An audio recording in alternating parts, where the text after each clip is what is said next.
Alright class, so I'm going to in this video show you big picture differences between if we use mitosis versus meiosis. Right, so we're going to do this in a table. So I don't know how long this table is going to be. There's probably going to be 5 or 6 things on here. So, let's just make it big enough that we can write all we want to write. Right, so then we will have characteristics, and then for each characteristic we'll have a comment about, I should just do this. We'll have a comment about what it's like in mitosis versus meiosis. Right, so big picture differences that we see. All right, so the first thing we're going to look at, we've seen, it's going to be the number of daughter cells produced. Number of daughter cells produced. Remember, in mitosis, it's using mitosis is this picture.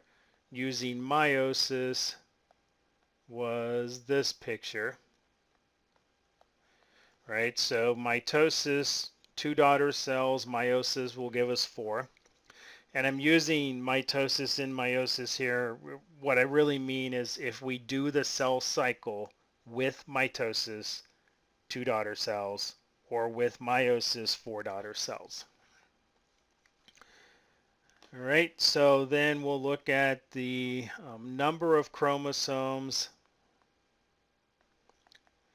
in daughter cells. Okay, so this is going to be compared to our parent cell.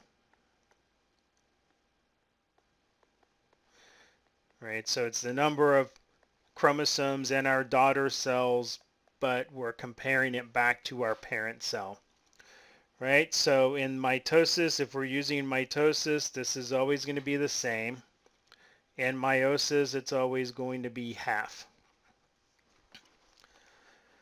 And it's really important with this particular feature, this characteristic. Like, we've done some videos and you've seen some things where I've actually used numbers, like, maybe if this was 46, this is 46, this is 46, or something like that. So, doing a table like this, a lot of times students will say things like, oh, well, in mitosis it's 46, or in mitosis it's 2n, or like it, and some of that might be true, but this is much easier, right? If we're looking at it doesn't matter what the numbers are, it's the same or it's half. That's much easier to remember.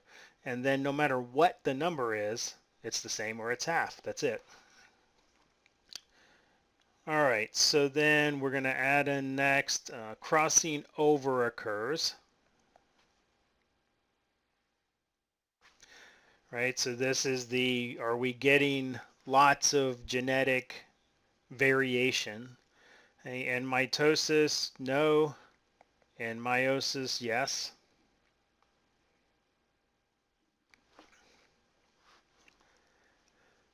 Hey, so this is our genetic variation, right? Crossing over, so this is really just telling us, do we get genetic variation when we're doing the cell cycle with mitosis or meiosis?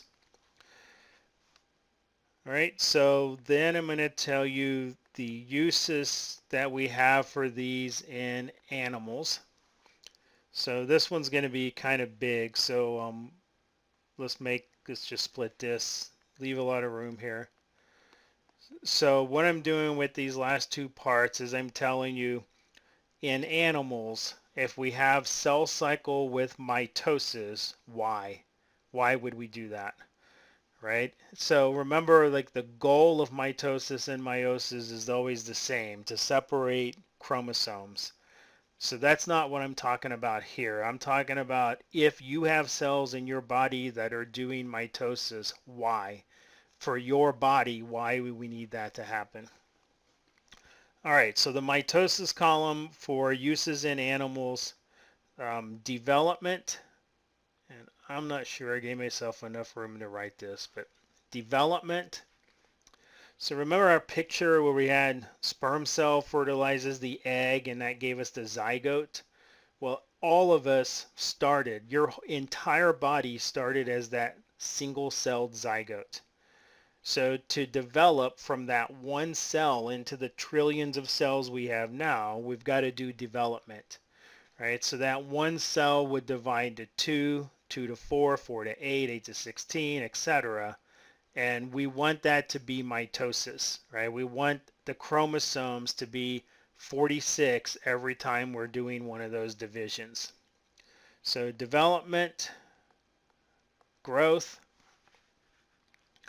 right? If we're growing, like bones grow, muscles grow, we're adding more cells. That's what we're talking about, adding more cells. Okay, and then cell replacement. So I mentioned a little bit of that, like with the skin cells we have, that the skin cells develop, they die, they fall off, we got to replace them. Blood cells are another good example. You know, a typical red blood cell is only going to stay in your bloodstream for a few days and it's gone. So there's cells in our red bone marrow that are doing mitosis, cell cycle with mitosis nonstop. All right, and then meiosis for animals, uses in animals. The only thing animals use meiosis for is to make these cells called gametes. Okay, and I'm going to go over here to the side because we've talked about these. We know what these are. We just haven't used this term yet. So gametes are the sex cells. So the sperm and the egg are gametes. So animals use the cell cycle with meiosis to make sperm cells and egg cells. Remember, the sperm cell and egg cell has half the number of chromosomes as the zygote. And the cells in your ovaries or in your testes that we're starting with will have 46 chromosomes. So we got to use something that's going to take that 46 and split it in half. All right, so then plants. In plants, we're going to use meiosis for the first two things are the same, development and growth. It's the same idea. You know, most plants make sperm cells. There's fertilization, there's a zygote, it's got to develop, then it's got to grow. Plants, however, use mitosis to make gametes. So that's one really big difference here.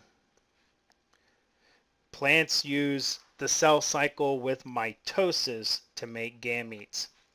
Now these gametes over here, it doesn't matter if it's a human or a dog or a plant, those sperm and egg cells are haploid, they're 1N.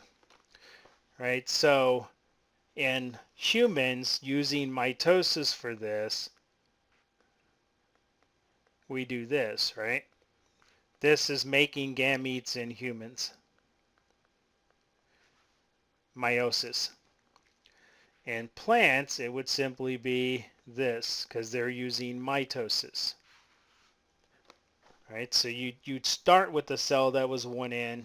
You do cell cycle with mitosis, you get two daughter cells that are 1N. Right, so that's different. And then for meiosis, plants use meiosis to make these things called spores. Okay, so that's a little different. Animals don't make spores, so plants make spores. For our comparison, plants versus animals. Animals don't, plants do.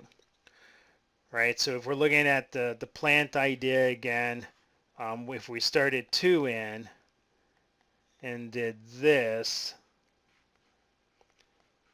in a plant, then these four daughter cells here would be spores.